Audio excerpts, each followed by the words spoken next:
Halo, assalamualaikum warahmatullahi wabarakatuh. Selamat datang kembali di channel Debbie Irawan. Nah, apabila kalian mengikuti channel ini, beberapa bulan yang lalu saya ada posting tentang video saya unboxing genset Suzumi TDG 10000S.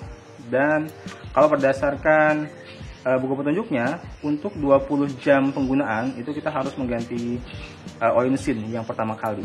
Dan ini sebenarnya udah lewat sih. Tadi kita cek di situ 31 jam. Jadi sekarang kita akan ganti oli mesinnya untuk pertama kali. Nanti akan kita kasih lihat apa saja yang harus disiapkan, di mana kita harus mengeluarkan olinya dan di mana kita harus menambah olinya kembali. Yuk kita lihat langsung ke mesinnya. Oke, ini langsung menampakkan bagian samping kiri ya. Ini dari mesinnya udah kita buka.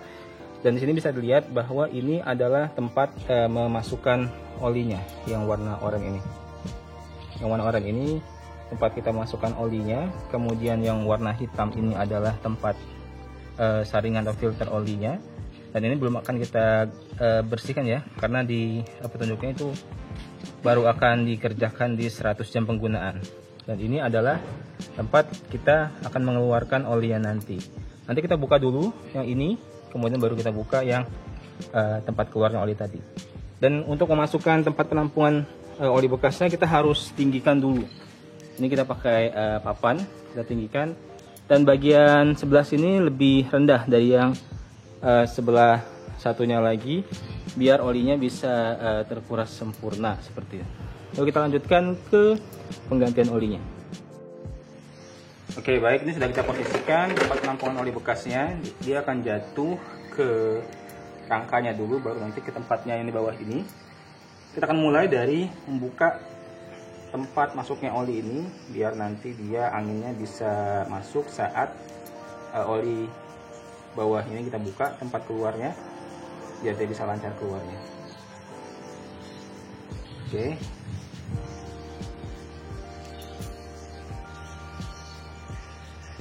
Ya, ini perlu dibuka dengan menggunakan kunci pas. Ini kunci pas 17 yang saya gunakan.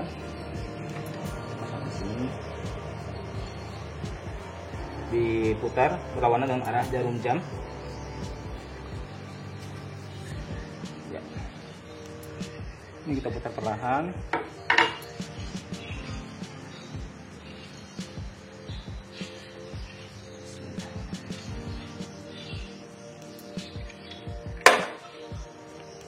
Ya, baru sudah kebuka.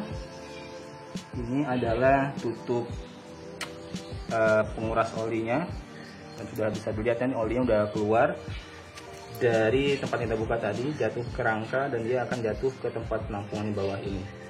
Jangan khawatir dia akan mengubar kiri kanan, karena dia sudah ada pembatas dari rangkanya itu. Jadi dia hanya akan di sekitar sini, kemudian langsung turun ke bawah. Oke, kita tunggu, kita habiskan dulu olinya, karena kita nggak punya kompresor. Kita hanya akan mengandalkan bagaimana olinya keluar secara dengan sendirinya.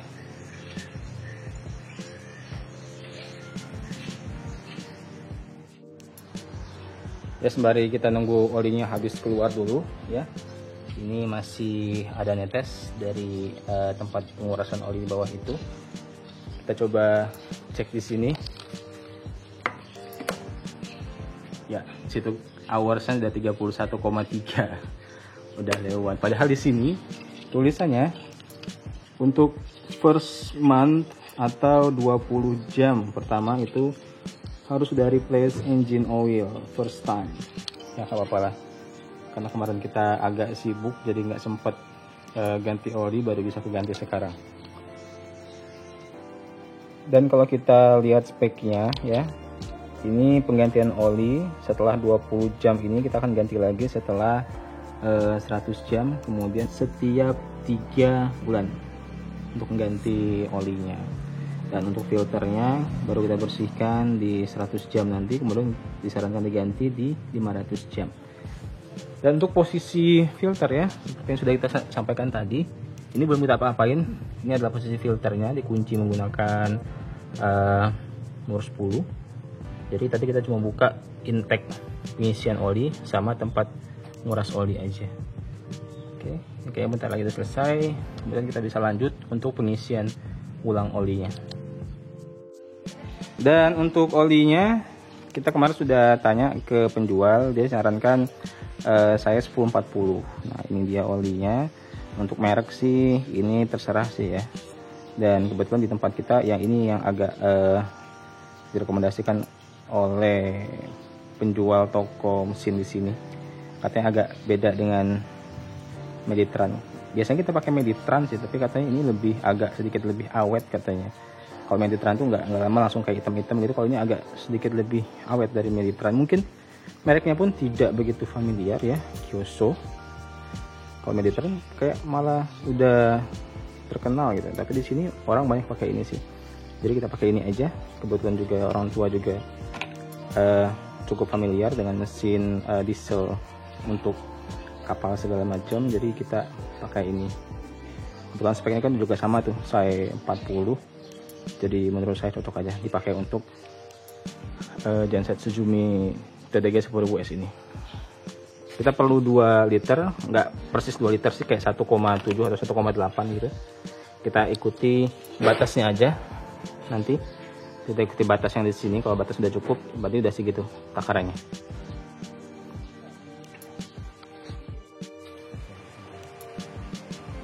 Oke, ini udah kita diamin selama kurang lebih 15 menit ya. Di situ sudah netesnya juga udah jarang.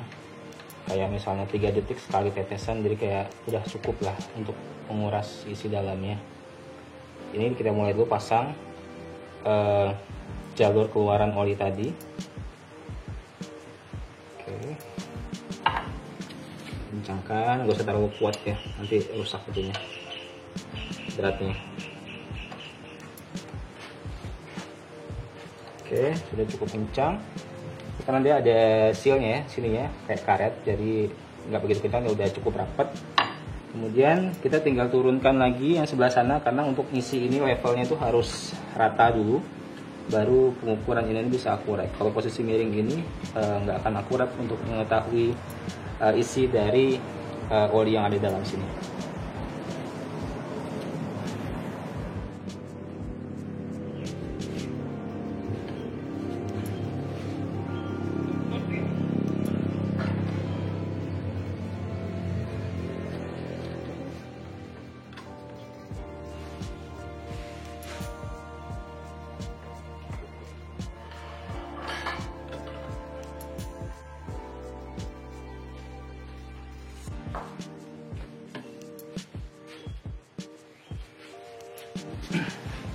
Ya barusan sudah kita ratakan posisi mesinnya, jangan sampai ada tinggi sebelah. Sekarang kita isi olinya di bagian yang ini tadi, yang ditutup dengan yang oranye ini.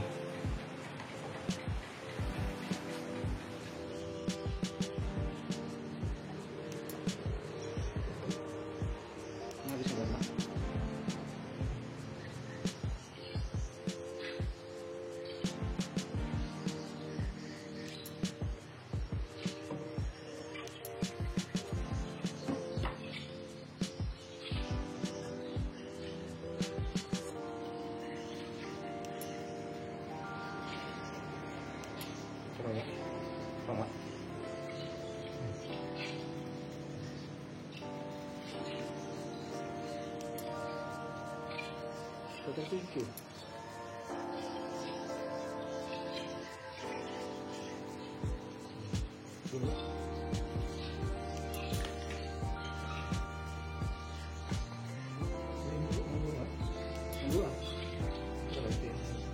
Ini yang pertamanya yang sudah kurang. Ya sudah selesai pergantian olinya. Ini adalah oli lamanya, cukup hitam udah. Ini udah kita ganti dengan oli yang baru tadi. Pastikan ininya udah cukup kencang, dan ini juga belum kencang nih. Ya udah cukup kencang. Habis ini baru kita coba nyalakan lagi gensetnya. Ya tadi udah kita ganti olinya, nanti akan kita coba nyalakan lagi gensetnya untuk memastikan kondisi genset setelah diganti oli. Nah pergantian oli itu kayak simple sih ya, tapi efeknya cukup besar untuk keawetan dari genset. Jadi jangan sampai lewat dari masa yang disarankan, dan gantilah sesuai dengan ukuran yang sudah ditetapkan oleh pabrikan. Terima kasih. Assalamualaikum warahmatullahi wabarakatuh.